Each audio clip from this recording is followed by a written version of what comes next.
दोस्तों साथियों, एक बार फिर आपका स्वागत है A to Z nursing channel पर। दोस्तों, आज हम आपके लिए वो वैकेंसी लेकर आए हैं जिसका बेसब्री से सभी को इंतज़ार था।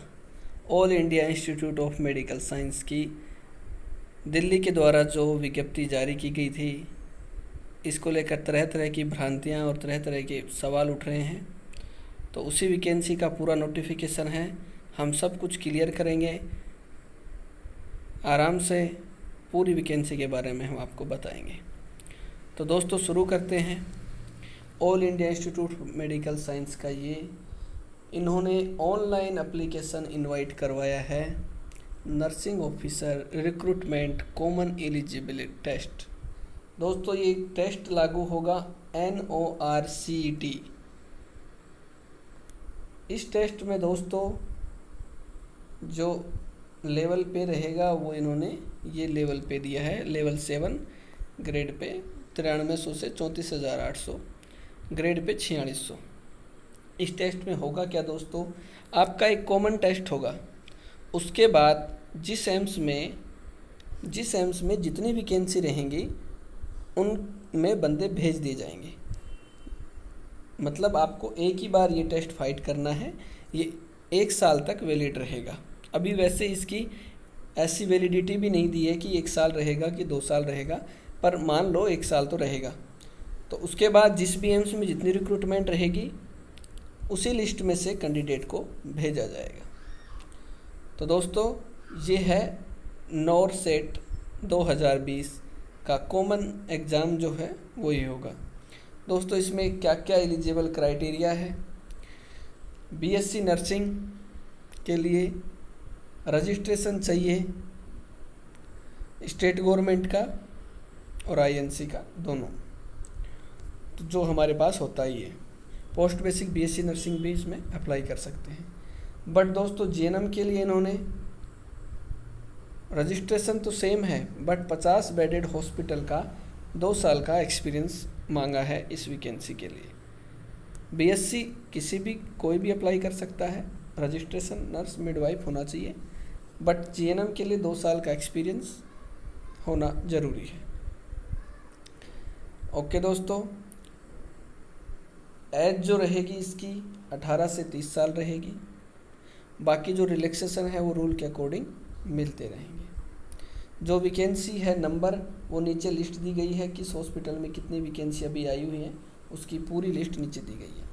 दोस्तों, जनरल और OBC कैंडिडेट के लिए 1500 रुपये और SC/ST कैंडिडेट के लिए 1200 रुपये और पर्सन विथ डिसेबिलिटी के लिए एक्सेम्प्ट माफ है। ओके दोस्तों, फीस जो है वो आप पे कर सकते हो, debit card, credit card, net banking, वो आप फॉर्म अप्लाई करोगे तब ऑप्शन आ जाएगा।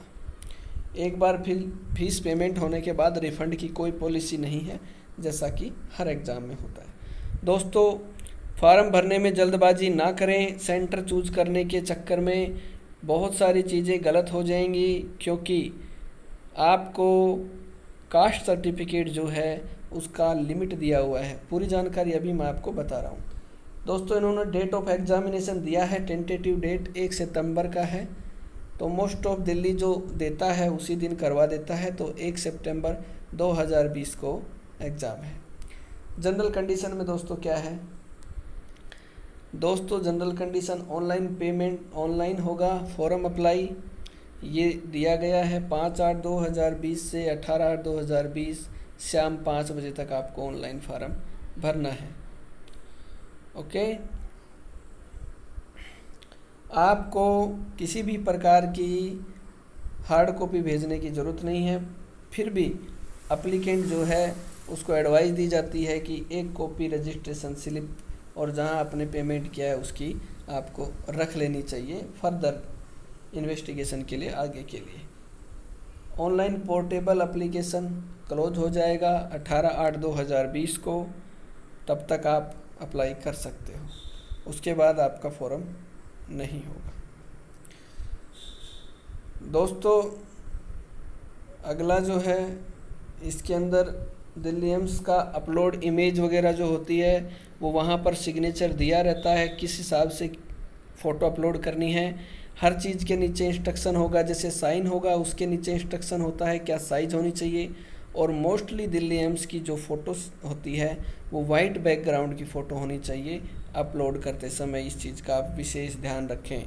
वाइट बैकग्राउंड, साइन होंगे और थंब इम्प्रेशन, जो भी वो मांगेंगे ऑनलाइन के दौरान वो आपको अपलोड करना है। एज रिलैक्सेशन दिया जाएगा, इसमें दिखा है। और ये cut off date determined eligibility test last date जो है वो ऑलरेडी 18/8/2020 है। SC ST OBC के लिए कैंडिडेट अप्लाई, ये इसके अंदर कट ऑफ मार्क्स जो भी है, मतलब लिस्ट तैयार होगी वो उस हिसाब से अलग अलग होगी। एज रिलैक्सेशन आपको किस हिसाब से दिया जा रहा है, SC ST OBC PWD BD, और ये सबका अलग अलग एज रिलैक्सेशन है जिस हिसाब से आप सर्टिफिकेट लगाओगे। एक्स सर्विसमैन के लिए 5 है, सेंट्रल गवर्नमेंट के लिए सबके लिए अलग है। दोस्तों इसके अंदर सबसे महत्वपूर्ण बात है 80-20 का रेशियो रहेगा। 80% फीमेल सेलेक्ट होंगी, 20% मेल सेलेक्ट होंगे। जो दुर्भाग्यपूर्ण तो है, अभी इसके लिए विभिन्न प्रकार की आवाज़ें जगह जगह से उठ रही हैं, पर देखते हैं क्या होता है। सबसे महत्वपूर्ण दोस्तों, कास्ट सर्टिफिकेट, कैटेगरी सर्टिफिकेट के लिए इन्होंने साफ साफ लिख रखा है।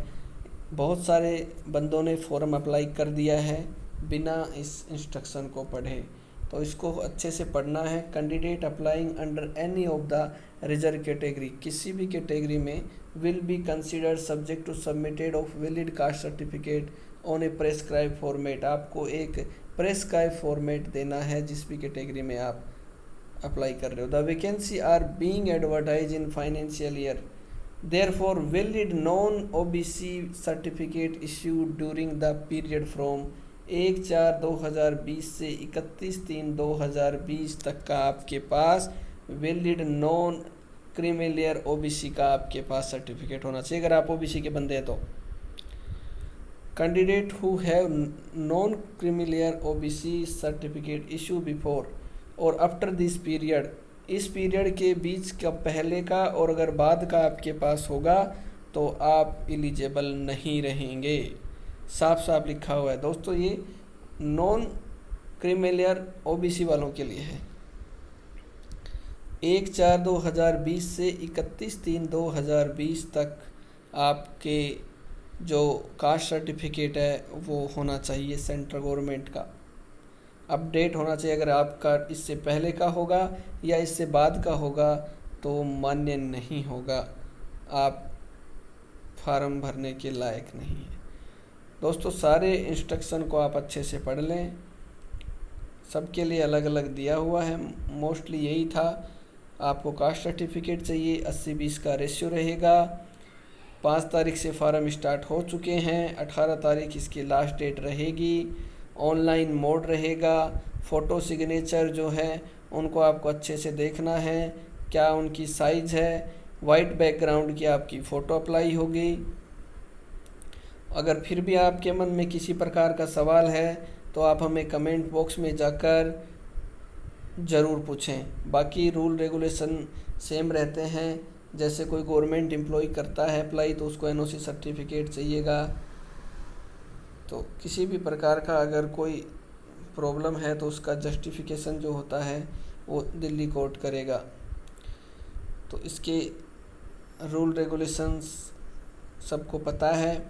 पैटर्न क्या रहेगा एग्ज़ाम का, 200 मार्क्स आते हैं, 200 क्वेश्चंस आते हैं, 200 नंबर के हो गए। 180 मिनट में होगा पेपर, 3 घंटे का होगा। और नेगेटिव मार्किंग होगी, 1/3 मार्किंग है। और यहाँ पर क्वालिफाई मार्क्स भी दिए गए हैं। जनरल के लिए 50 है, OBC के लिए 45 है, SC ST के लिए 40% है। तो ये और PWBD को 5% रिलैक्सेशन और दिया जा रहा है, तो उनका अलग से मेरिट लिस्ट बनता है। आप इस वेबसाइट पर जाकर लिंक करें ओपन, तो आपको हेल्प मैनुअल भी मिल जाएगा।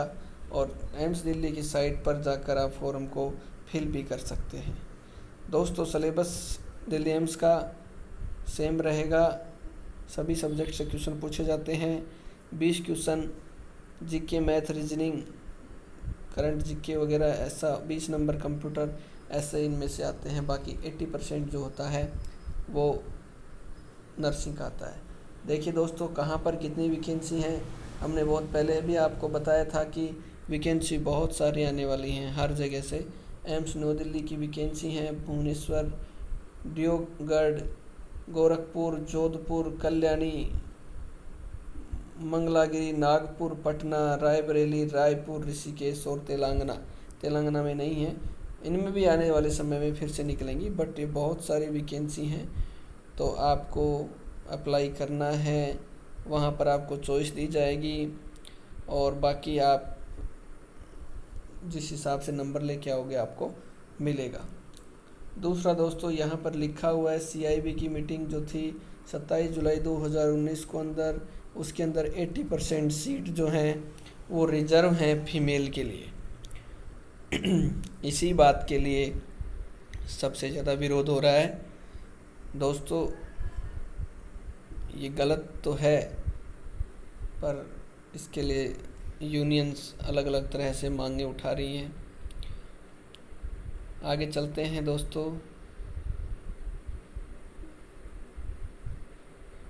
इस PDF का जो लिंक दिया जाएगा नीचे, आप वहां से डाउनलोड कर सकते हैं। अगर आपके पास ये नहीं है तो पूरा पढ़ लें में इसको अच्छे से, और उसके बाद आप इसको अप्लाई करें।